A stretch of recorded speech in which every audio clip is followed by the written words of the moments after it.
Tyler Kluver, and I'm a former Division I athlete turned entrepreneur.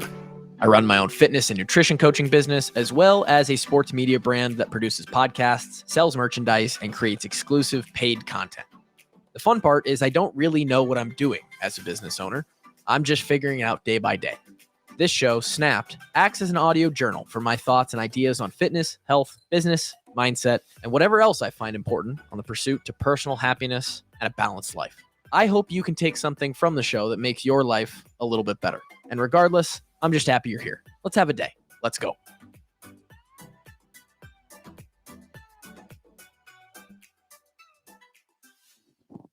All right, back as promised for episode 2 of the day recording. For me, for you, it's just another week of Snap Podcast. And like I said last week during the episode where I dropped the TKG training, which is now live, by the way, at the time that you're listening to this, head to my social media or at TKG training. It's on the screen here if you're watching the YouTube.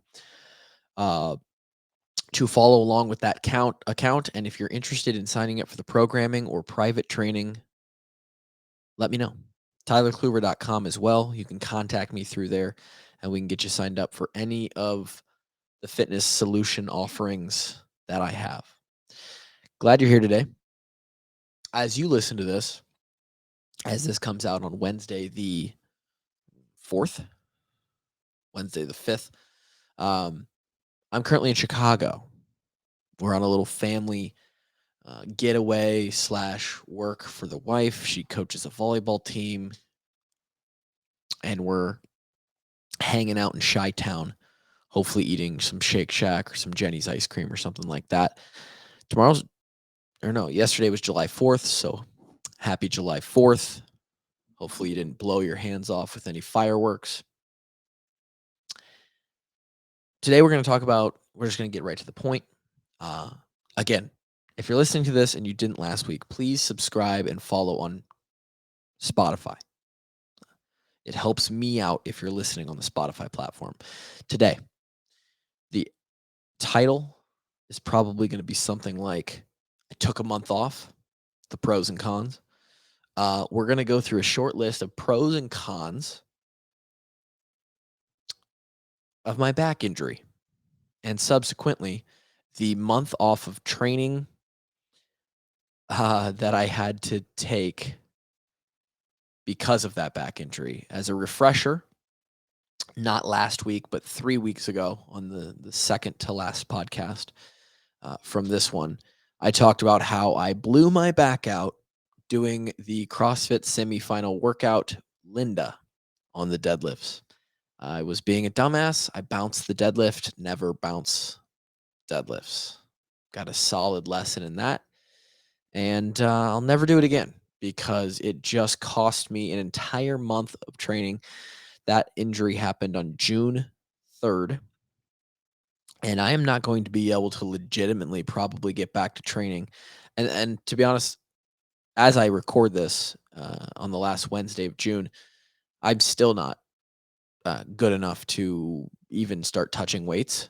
I'm kind of assuming that in another week, with another week of rest, I'll be very close, if not ready, on the Thursday, I guess Friday that we come home from Chicago. So, we're looking at June 3rd to probably July 5th, July 7th. Over an entire month that's been lost because of this back injury that I had.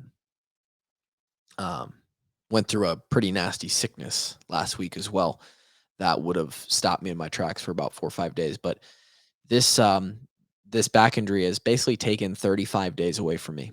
And in a year that only sees 365 days, when you lose 10% of it due to an injury, it's not good. I was able to maintain some cardio training. I would say over the course of those 5 weeks, I probably averaged 2 to 3 hours of long form, slow zone 2 on the bike, even through some of the travel down in Nashville. and Chicago. I'm able to maintain some of that zone 2 training, but 2 hours of training week, as opposed to 2 to 3 hours of training per day, which is where I was at when this happened. Um, we lost a lot, and it's been a frustrating month, to say the least. I think that's the best way to put it. But I don't really have another option. I can't just will myself to be healthy. I can't just go out into the garage and grab the barbell and say, okay, my back isn't going to hurt when I grab this or when I try to load this up, because it will. So we're managing it the best we can. We're stretching. We're, decompressing on the inversion table. We're doing some PT movements. Um, we're going to a PT once. We went to one. We'll go to one again in about 2 weeks. And so I thought, as a way to process this, uh, because we all go through injuries, we all go through hang-ups in our training, maybe even not just injuries, but periods of time where we're bored, or we're not enjoying the training as much as we would like to. Uh, we have to mentally frame things in a way that is helpful. We have a choice, right? I'm hurt, and I now have a choice. I can either be sad and mopey and turn it into a negative and let it just continue to affect me in more worse ways, or I can look at the positive side and I can kind of process it logically, and we can move on, and we can use everything we can out of it, and kind of help ourselves through the shitty parts of it. So I made a list of the 5 pros and 5 cons from having to take a month plus off of training. And we'll start with the cons. Let's start with the cons. You always ask for, you want the bad news or the good news? Give me the bad news first. So we'll start with the cons. And the first one is, uh, the first and clearly biggest con of this is that, my fitness, the level at which I was competing at in CrossFit, which is obviously what's important to me, as you guys know, major setback. Major setback. You sometimes when you get a tweak and you got to take a day or 2 days off, or maybe a weekend off, the idea is, okay, let's just like be safe and maintain where I was at. Maybe even if you just have to take a week off, uh, 7 days, you can start to say, let's just maintain what I had built up to. Because the idea here, especially at the elite level of CrossFit, is you always have to be pushing, right? There's obviously ways to pull back, deload weeks, scheduled weeks off, that can be beneficial and can actually move your fitness forward by helping you recover. This is not one of those.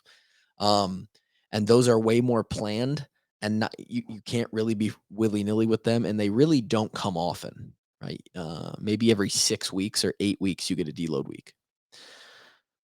So, and you're still, deloading from 17 hours of training a week is like going down to, 8 or 10 maybe, right? Not 2.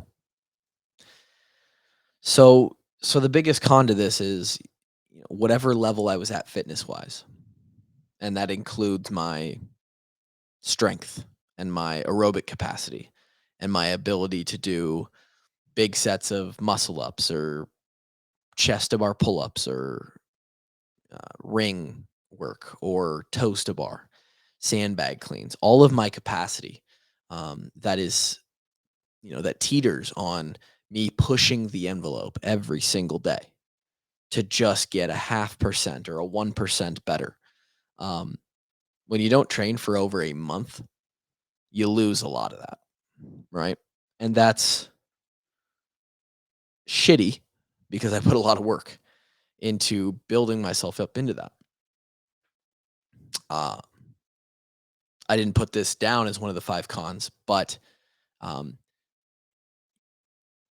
aesthetically, Obviously, there's a benefit to training at the level I do. You look very good, muscles are great, you're lean.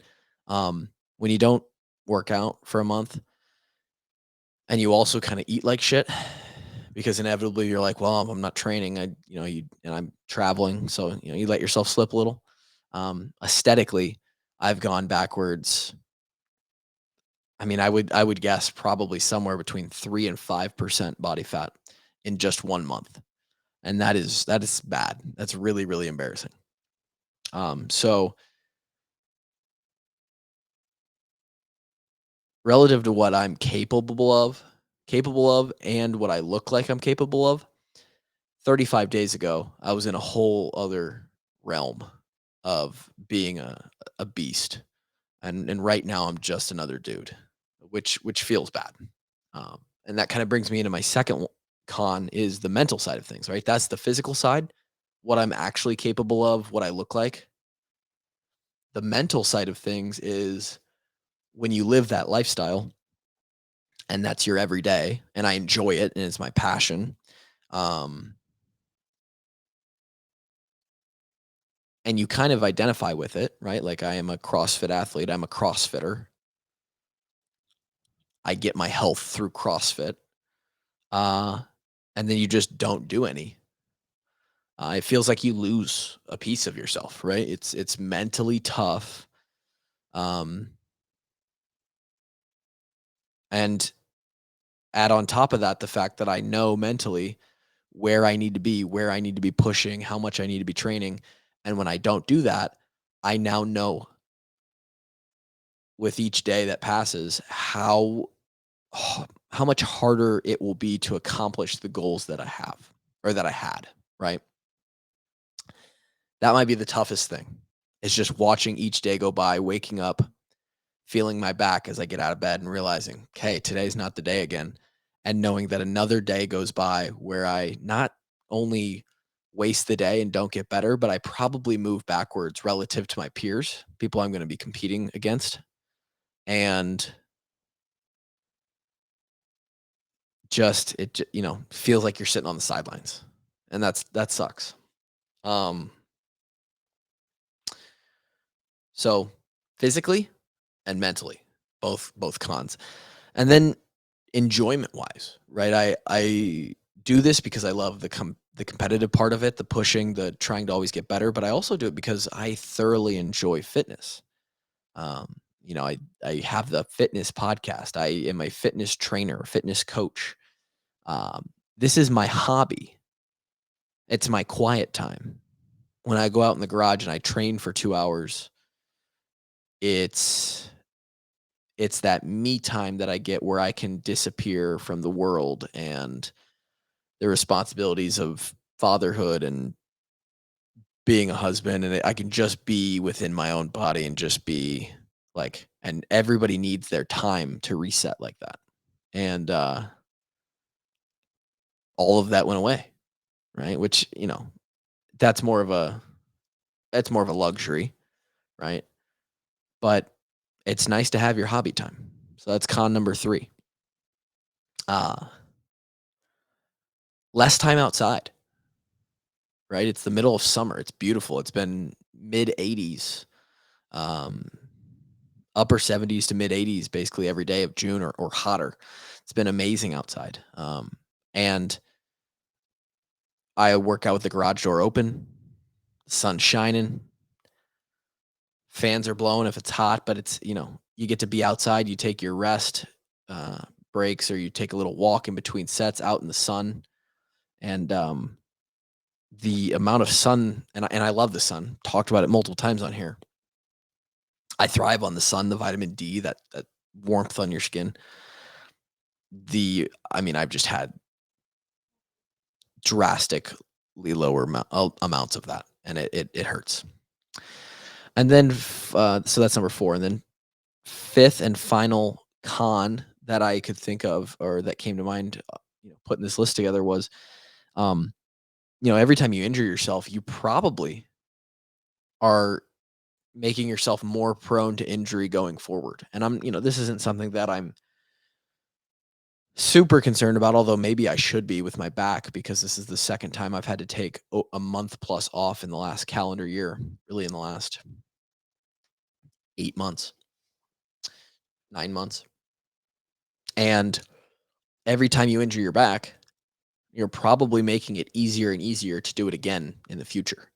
Um, I do a lot of, I use really great form when I train, and I do a lot of specific movements that are um, used for prevention, and I call it bulletproofing to try and prevent injury. I do a lot of stretching and recovery to prevent injury as well. This was sort of a one off kind of pop freak thing and not so much an overtraining injury like the one before. But, I don't think getting injured helps your body moving forward, right? I don't think getting injured, even if you like break a bone, right? And the bone like grows back stronger, right? The new connection is like stronger. And I don't know if that's the case or not, but this is not that scenario. I don't think I become less fragile the more I break myself, right? So some pretty major cons there. I would say really the big one is just that first one of physically, I just lost a whole month and probably regressed. I've lost aerobic fitness, I've lost strength. Who knows? We went over this before. I took over 2 months off back when I had the kid and I got hurt in November, and I didn't lose a ton of strength. I'm hoping that we can we can come out of this and have a similar result. Um, but yeah, man, we're in a tough spot physically, and it just means I have to work basically twice as hard and twice as smart when we do get back into full training. Um, but there are some pros. There are some pros to all this, and I came up with five of those as well. Um, And it was interesting, kind of 5 on each side hit me right away, and I literally put this list together in maybe 45 seconds. I'd already thought of most of them. Um, if there's any good to come out of this, the first one of those would be that with that grind that I always talk about, right? 12, 15, 18 hours a week of training, it can be a grind, right? There are times where, uh 95% of the time I go out there, I'm enthused, I'm ready, I'm excited to do the workout. I'm pumped. But there is one out of every 20 workouts that I go out there and I'm just like, "Man, I'm dragging today." Like I'm feeling it today. I'm sore here.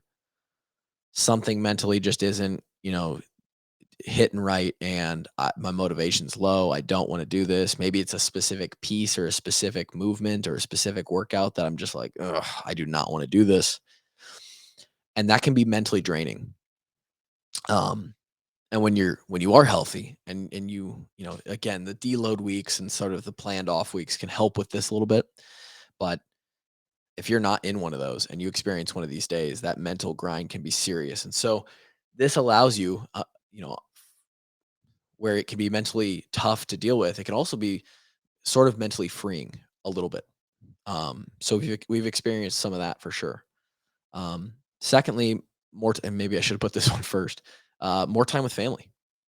When you're spending 2 to 3 hours a day training, that 2 to 3 hours a day is not spent with baby girl or the wife or uh, going to Marshalltown or Ankeny to see our extended family. Like that is time used up. So, I probably gained back 60 to 90 hours of time spent with the wife over the last month, right? And that's great.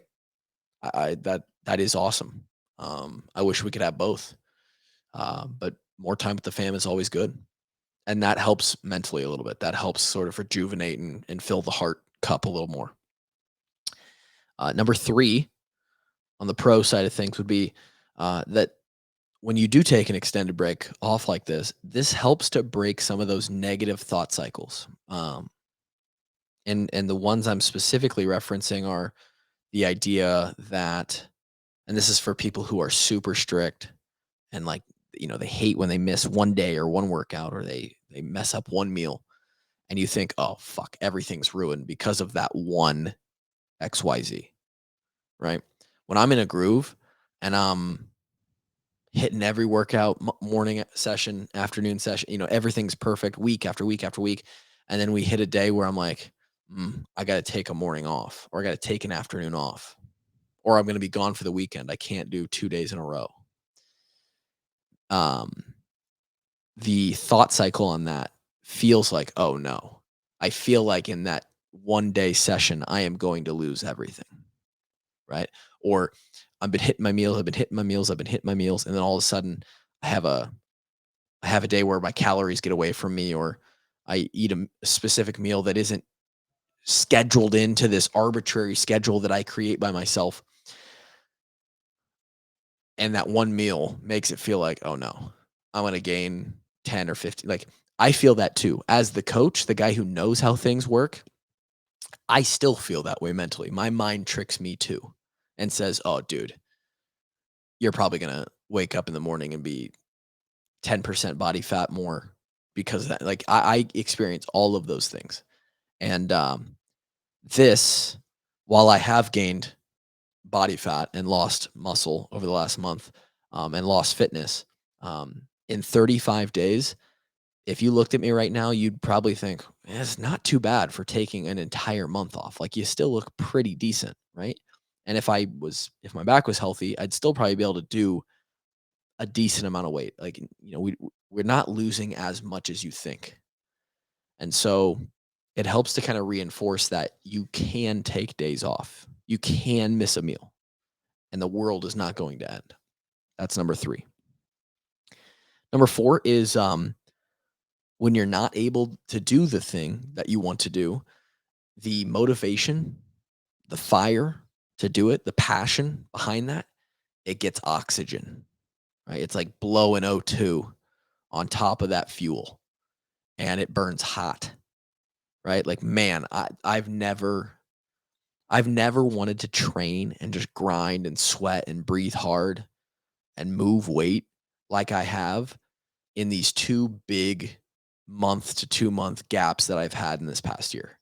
When you're not doing it and you don't get to scratch that itch, that fire burns brighter and hotter than ever. And so that's good, because when you are in the grind that I talked about, um, that fire doesn't always get oxygen. You're kind of losing fuel, and you kind of hope to just maintain it, right? That's number 4. And number 5, finally, is, aside from my back, which obviously needs rest. That's the reason I'm out. The rest of my body, my knees, my ankles, my shoulders, my elbows, um, the joints specifically, and a lot of muscle as well, probably gets rest that it needs, but would not normally get. Because if you're just the most rest my body gets is 48, yeah, about 44 hours of rest, and that's on a Saturday. If I work out sometime around noon, I will take a rest day Sunday, so that's 24 hours on to noon on Sunday, and then another 20-ish hours to 7 or 8 a.m. on Monday morning when my next session is. So I get about 44 hours of rest at max if I'm hitting and the schedule is good and I'm healthy and I'm rolling.